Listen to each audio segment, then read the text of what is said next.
अब ये जो अमेंडेड एक्ट था grants extraordinary, this act 2013, it grants extraordinary powers to the Waqf boards and appears to override the constitutional and the legal framework of India.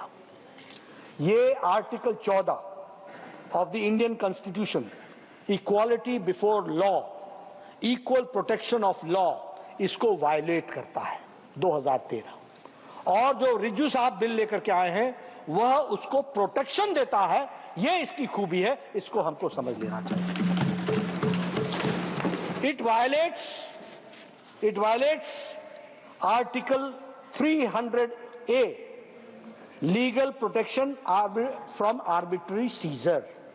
ये arbitrary जो seizure होता है, ये इसको प्रोटेक्शन मिलती है 300A में, वो उसको प्रोटेक्ट करने से रोकता है। कैसे रोकता है? वक्फ बोर्ड का सेक्शन 40, वक्फ बोर्ड का section 40, the board may itself collect information regarding any property which it has a reason to believe that it is a waqf property। यानी अपने से ही तय करती है कि यह वक्फ प्रॉपर्टी है और अपने से ही रियलाइज कर लेती है। यह protection against protection from the arbitrary seizure से रोकने का प्रयास है और इसको वायलेट करता है ये सेक्शन। उसी तरीके से यह वायलेट करता है fair trial, article 21 of the Indian constitution. मैं ये भी कहना चाहूंगा, आप सब लोग हाथ में संविधान की पुस्तक लेके घूमते हैं, रेडी रेफरेंस के लिए पॉकेट में रखते हैं। जब देखिए जयराम रमेश जी ने बता दिया, लेकिन लेकिन लेकिन लेकिन पढ़ते हम हैं।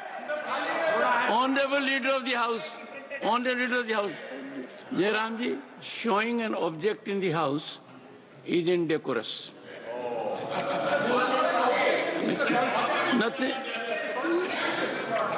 ये संविधान की किताब को, and a constitution should never be treated like an object. It's a sacred book, testament for our democracy. ये संविधान की रक्षक हैं, संविधान की बात करते हैं, रेडी रेफरेंस के लिए पॉकेट में रखते हैं, लेकिन इस्तेमाल हम करते हैं, उपयोग हम करते हैं। और इसलिए मैं ये कहना चाहूंगा कि ये जो violation of the right of fair trial, article 21, citizens cannot challenge Waqf decision in regular courts. हम 21वीं शताब्दी में जी रहे हैं क्या कि citizens cannot challenge the decision of the Waqf in the civil court? क्या ये आर्टिकल 21 का वायलेशन नहीं है? और सुप्रीम कोर्ट का ऑब्जर्वेशन क्या है कि violation of property is in a way violation of the right to life, it is also the violation of life. तो मैं आपको संविधान की दृष्टि से उन अनुच्छेदों के बारे में बता रहे हैं। It became more powerful than judiciary. Waqf board का section 54, removal of encroachment from the property through Waqf tribunal order, इसका ऑर्डर भी वक्फ ट्रिब्यूनल का ऑर्डर देगा। Waqf board section 6 and 7, it bars on the civil courts for there's no legal action is allowed। आप बताइए ये draconian law बन गया था कि नहीं बन गया था? ये ओवर पावरिंग था कि नहीं था? मैं तर्क कर रहा हूं, आपको कुतर्क लग रहा है? बताइए। मैं तर्क रख रहा हूं कि क्या ये ओवर रीचिंग नहीं था क्या? और ये ओवर रीचिंग संविधान के बेसिक स्पिरिट को चैलेंज करने वाला नहीं था क्या? नहीं है क्या? और इसीलिए इन सारे सेक्शंस को, उसी तरीके से वक्फ बोर्ड का section 85, bar of the jurisdiction of the civil courts, Waqf board का section 83 bracket 7, finality of the decision, as mentioned, the subsection declares the tribunal decision as the final and binding, having the force of the civil court decree। यानी civil court की power ये section 83.7 रखता है और उसकी final decision होगा बिना appeal के। और Waqf board section 83 bracket 9, the subsection explicitly states, अब ध्यान से सुनिएगा, the subsection explicitly states No appeal shall lie against any decision or order, whether interim or otherwise, given or made by the Waqf Tribunal. Against the constitutional rights. क्या ये भारत के मूल संविधान, आप नासिर जी कॉन्स्टिट्यूशन के लाल किताब को खोल के देख लीजिएगा, वो संविधान के मूल धारा को को उल्लंघन करती है कि नहीं करती है।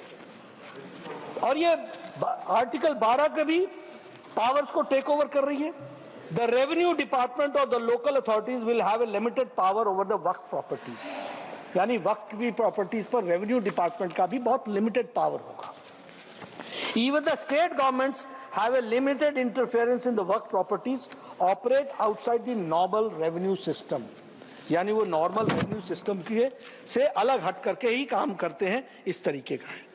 बहुत सी बातें हमारे माइनॉरिटी मिनिस्टर किरण रिजिजू ने बताई हैं, लेकिन मैं मूल बात बताना चाहता हूं कि एक तो ये जो बिल आया है इसमें क्या है, ये वक्फ बाय यूजर, ये इसको रिमूव करता है। Waqf by user, only declaration of endowment allowed and the donors must be practicing Muslims for at least 5 years।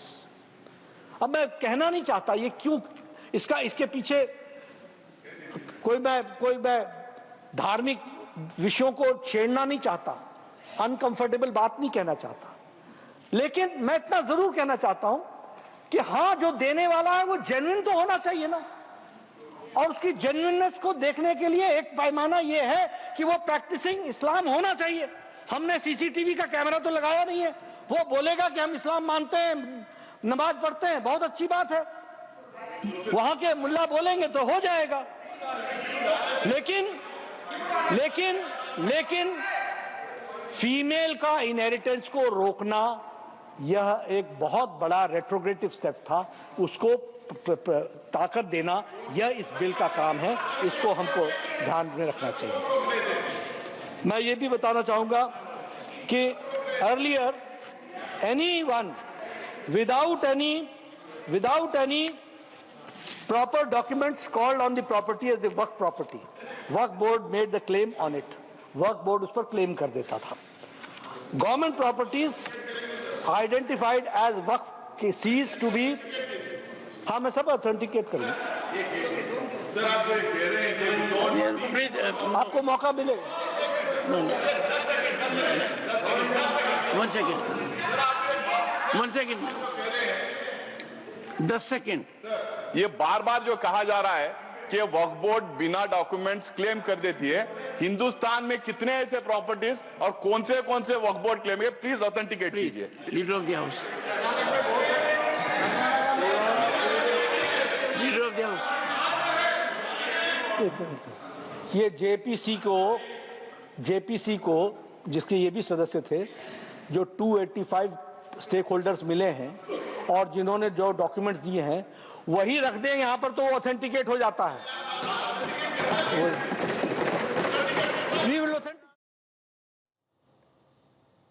तो राज्यसभा में वक्फ संशोधन बिल पर लगातार चर्चा चल रही है और सदन के नेता बीजेपी के सांसद, बीजेपी के अध्यक्ष जेपी नड्डा ने अपनी बात यहां पर रखी है।